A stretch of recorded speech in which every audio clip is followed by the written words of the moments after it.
هلا معاكم ده. ايه يا جماعة الخير، على مشاكل المشاهير اللي ما بتخلص. انا كنت نايم وكنت في ثبات دام اكثر من اسبوع، لدرجة اني سحبت على القناة وما عاد نزلت اي اشي، وقلت بس الحمد لله الامور بخير والناس صارت تحب بعض وما في اي مشاكل. وفجأة بوم طلع لنا مشكلة حرفيا من حيث لا تعلم. رسبلت المشكلة قدامي، فقلت خلاص يعني عاد ربك ساق الرزق للعبد الفقير، فلازم يعني اني انزل مقطع عن الموضوع. المشكلة اللي بدت بين صبا اللي هي خطيبة احمد ابو الرب وانس الشايب، اللي بصراحة انا ما بعرف مين اللي بيتابع محتواه.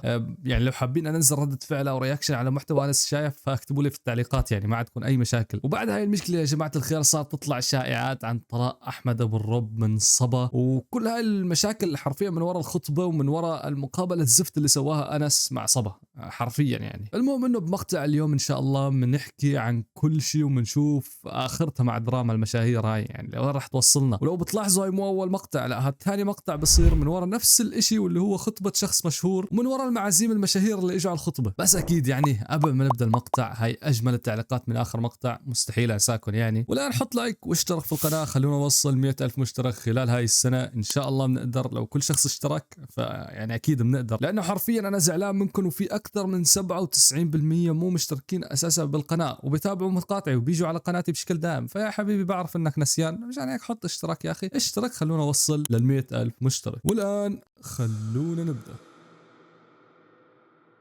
المشكلة كل هذا بدت عند خطبة وسام وسارة، وسام قطب وسارة. وهون المشكلة بتحس انه حرفيا كل الافراح اللي بتصير للمشاهير لازم يصير فيها مشاكل، لازم يكون في مشكلة بين هاي الافراح. وهذا الشيء صراحة انا بشوفه طبيعي، لانه حرفيا تخيل معي انه الناس اللي مو مشاهير بعد الخطبة او العرس بتطلع وبتحكي بمشاكل بين المعازيم، يعني بتصير مشاكل بين اهل العروس ولا اهل العريس ولا اي شيء يعني. وهذا الناس اللي مو مشهورة اساسا، فما بالك لما يكون الشخص المعزوم او المعازيم مشاهير وتبدا اشياء وحساسيات بيناتهم وتبدا المشاكل يعني. وخصوصا اذا كان هذا المشهور فتح جواله وقال لك يلا يا حبيبي خلينا ندور محتوى، وبلش يصور وينزل سنابات ولا ستوريات ما إلها اي داعي. يا حبيبي انت رايح تنبسط تفرح لصاحبك، ليش حتى تبدا المشاكل؟ مالي فاهم. المهم بتعرف الشخص اللي بيكون موجود هيك ملقوف دائما باي تجمع اي مكان بيكون ملقوف، هذا الشخص حرفيا هاي المره كان انس شايب، يعني اخذ هذا الدور هيك سبحان الله، قال لك هاي المره دوري، اعوذ بالله يعني خليها لحدا غيره، لا يا حبيبي. واللي عمل مقابله مع الناس المشاهير اللي هناك ووصل عند صبا وسالها عن احمد ابو الرب، وحتى بعد ما ردت عليها وقالت له مسافره فاكرين انه اكتفى يعني، اكيد لا يا حبيبي. رد عليها قدام الكل وهو عم بيصور السنابات وقال لها معقول في حدا متزوج بيجي لحاله؟ طب انتوا ليش متزوجين؟ في حدا بترك مرته؟ طيب يا الله يا اخي ما بعرف، انا ما بكره هذا الشخص صراحه وما بعرفه شخصيا، بس ليش بحس انه اي شيء هو بيعمله من محتوى بيكون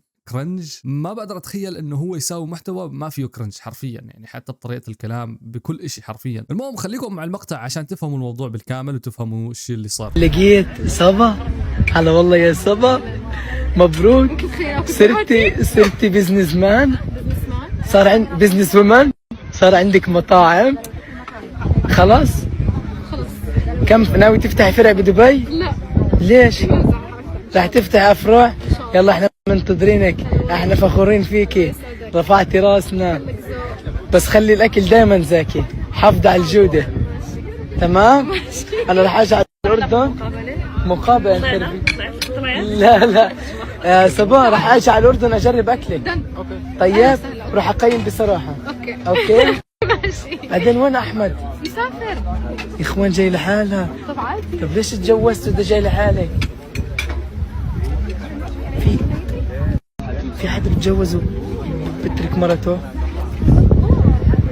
مثل ما شفتوا احراج مو طبيعي يعني. اكيد بعد الاحراج اللي صار كان في كميه ناس انتقدوا انس، واول ما شاف هاي الانتقادات والتعليقات يعني على طول دغري حذف السنابات، فقرر انه يعني بكل بساطه يحذف الستوريات. بس للاسف الناس صارت تنزع على الموضوع في التيك توك، يعني خلاص يا حبيبي انت نشرته ومشي الحال، حتى لو بس 1000 شخص اللي شافن ممكن 3 اشخاص ينزلوا على التيك توك وينتشر الموضوع. وطبعا هنا اتى الرد من صبا، وردت بتعليق لاحد المقاطع اللي انتشرت في التيك توك، والرد كان كالاتي: ابو الرب مش حيرد، انا اللي راح ارد، ما عنده حق من الاساس يصور ويحكي كلام زي هيك من الاساس. وفي رد تاني كمان كان لصبا كمان على واحد من المقاطع اللي انتشرت في التيك توك وكتبت صح، خاصة لما الشخص اللي قدامك يكون من أسوأ الاشخاص اللي ممكن نتعامل معاهم بحياتك. والصراحة انا بشوف الرد طبيعي جدا، لانه حرفيا هي كانت في امان الله يعني قاعدة بالخطبه او بالحفله بدها تاكل ولا اي شيء، اجى حشر انفه انس شاي وبلش يسال اسئله محرجه ما لها اي داعي يا حبيبي. فهذا يمكن اقل شيء ممكن ترد فيه بعد الاحراج اللي صار وبعد الموضوع اللي انتشر. واتوقع يعني الموضوع لو ما انتشر كان ممكن انها خلاص تتجاهل الموضوع او ما ترد، ما لي عارف بصراحه. بس يعني بحس انه لو الموضوع ما انتشر في التيك توك والناس صارت تحكي عنه وانتشر بين كل الناس ممكن كانت صعبه انها ما ترد من الاساس يعني. وطبعا الراي الاسطوره المسطره اللي ما في زيه داي انه الاثنين غلطانين، فاهم كيف؟ اكيد يعني. بس الغلط الاكبر اكيد كان على انس، لانه الموضوع كان بادي عنده، يعني البدايه كانت من عنده. بدايه الاسئله المحرجه والمواضيع اللي نزلها هو بايده على سناب شات كانت من عنده بصراحه. يعني انت شخص مشهور ولازم تفكر 1000 مره قبل ما تنزل اي شيء عندك، حتى ما تجرح حدا بالمقاطع اللي عم تنزله، وبنفس الوقت يكون الشيء اللي عم تنزله مناسب للمتابعين. وحتى لو اندمت وحذفته قبل ما الموضوع ينتشر بشكل كبير، في ناس اللي شافته للمقاطع او للستوريات راح تاخذها وتنزلها وراح ينتشر الموضوع زي ما صار معك بالضبط. وكل شخص مشهور وعنده متابعين. هاي رساله من العبد الفقير.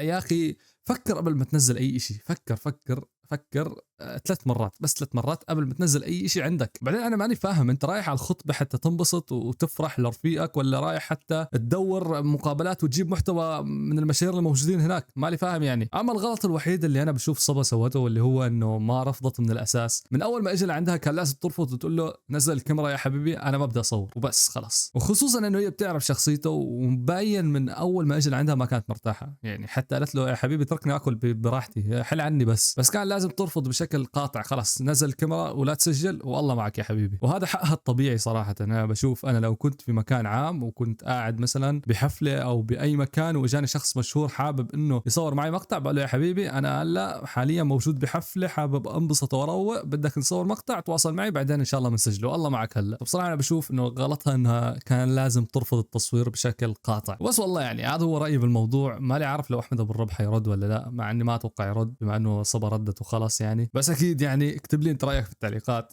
يعني على مين بتشوف الحق ورأيك بالموضوع بشكل عام، لأنه أنا حرفيا بقرأ كل التعليقات. لا تفكرني بس بنزل المقطع وبمشي، لا يا حبيبي. وتعليقاتكم كتير مهمة بالنسبة لي زي ما قلت لكم. وصدقوني في مقاطع وأشياء عم بحاول أسوي لكم إياها لرمضان، ومقاطع رح تنزلكم قريبا رح تعجبكم، أنا متأكد من هذا الشيء. فكل اللي عليك بس إنك تشترك، حط لايك على هذا المقطع، وأهم شيء تفعل جرس التنبيهات. وبس والله لا تنسى تتابعني على الانستغرام، بنزل فيه أشياء رهيبة بين فترة وإلى أخرى، باخذ آرائكم بكثير من الأشياء اللي حاب أسويها، فروح تابعني هناك ما رح تخسر أي شيء.